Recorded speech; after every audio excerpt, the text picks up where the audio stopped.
Je suis fou. Je suis fou. J'ai fait un faux témoignage pour cette femme. Depuis, elle n'a pas abordé la question une seule fois. Même pas une allusion au bijou. Chaque fois que j'essaie de la ramener là-dessus, elle se défile. Par contre, sur les brutalités de son mari, elle est intarissable. Max s'allonge sur moi. Il m'écrase de son poids. Il essaye de m'écarter les cuisses. Je serre les jambes de toutes mes forces.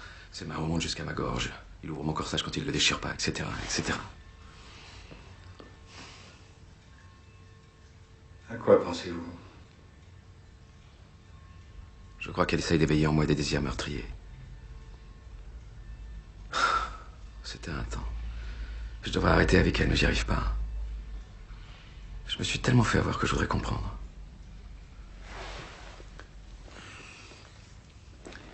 Oui. Mais enfin, je veux dire, pourquoi je m'endors de plus en plus souvent pendant les séances? À chaque séance avec elle, je m'endors maintenant. Je m'endors quand elle me raconte des histoires de cul, c'est nul, non? J'entends sa voix dans mon sommeil. Ça se mélange avec la réalité, c'est étrange. Je rêve d'elle.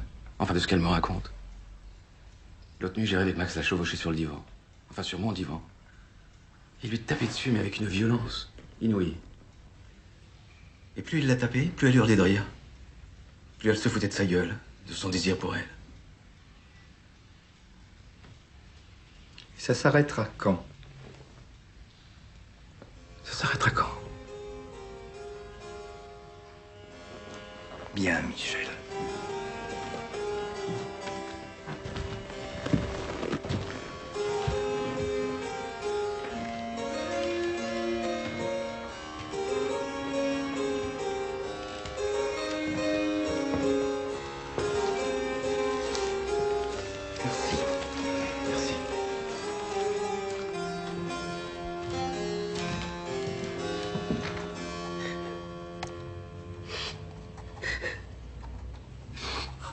Jours de Prozac, raison d'un comprimé par jour.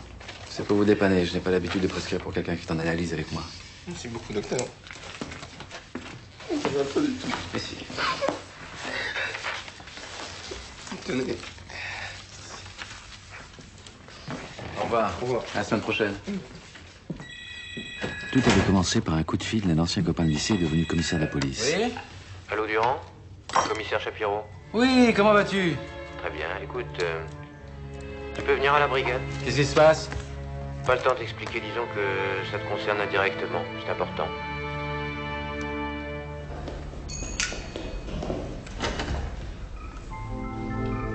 Est-ce que tu connais cette femme?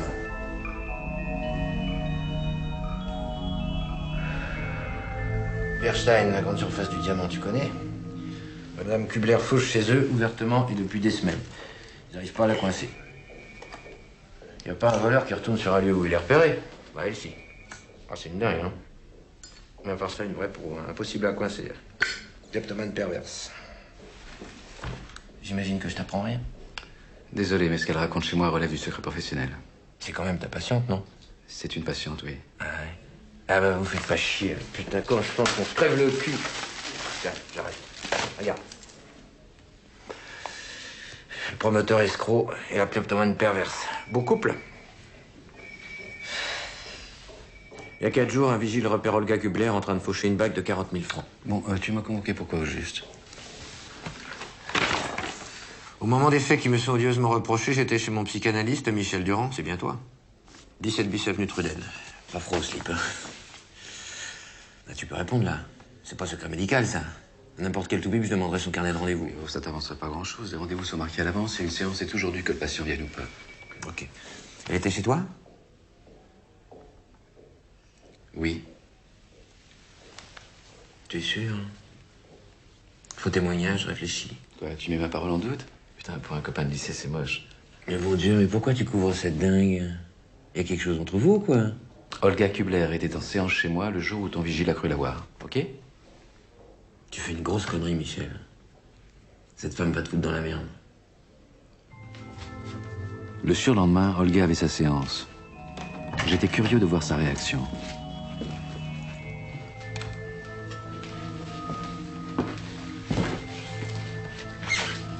Merci pour ce que vous avez fait. Je voulais vous en parler, mais ça me semblait sans conséquence.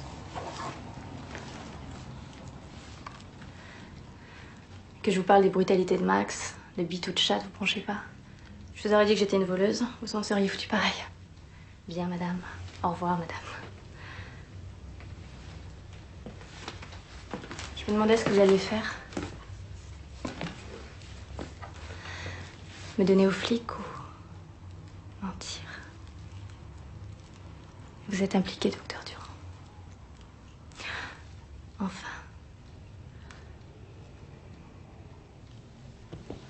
Olga était un cas fascinant. Je la suivais depuis 3 mois et à chaque séance, je m'enfonçais un peu plus dans la spirale de sa folie. J'aurais dû arrêter de la recevoir. Je ne savais pas encore qu'il était trop tard.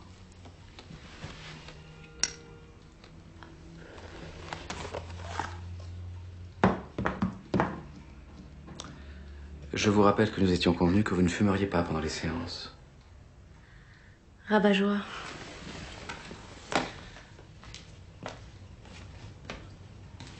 Je peux?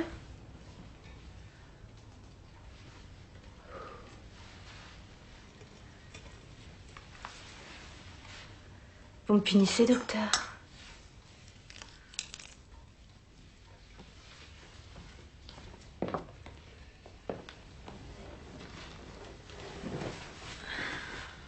Je suis une voleuse et alors? Max est bourré de thunes, j'en ai tant que j'en veux du fric. J'aime voler. J'ai découvert ma voix un jour sur les champs. Je m'étais arrêtée devant une paire de bas. La révélation. J'étais toute mouillée. Des bas noirs, avec une couture le long de la jambe et une incrustation diamantée à la cheville. La touche de vulgarité pour exciter les hommes. Sans réfléchir, je les ai sortis de leur couchette et je les ai foutus dans mon sac.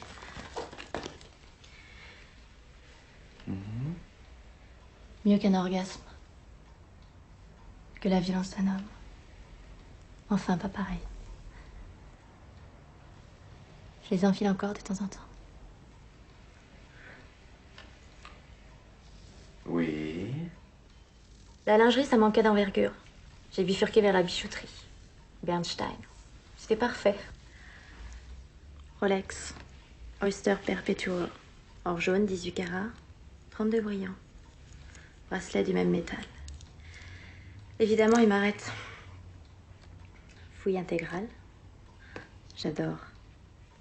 Après, ils sont obligés de me relâcher, alors pour m'emmerder, ils appellent Max. Quand Max apprend ça, il vous frappe?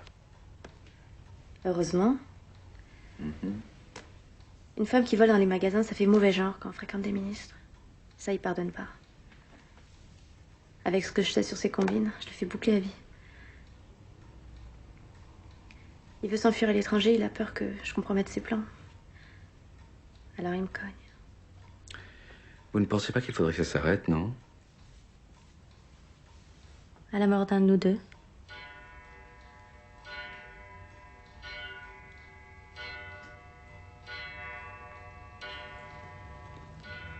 Bien, madame.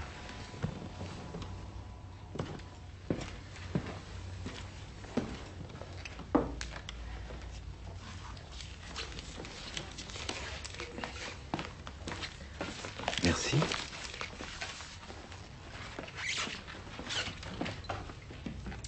Au revoir, madame. Au revoir, docteur.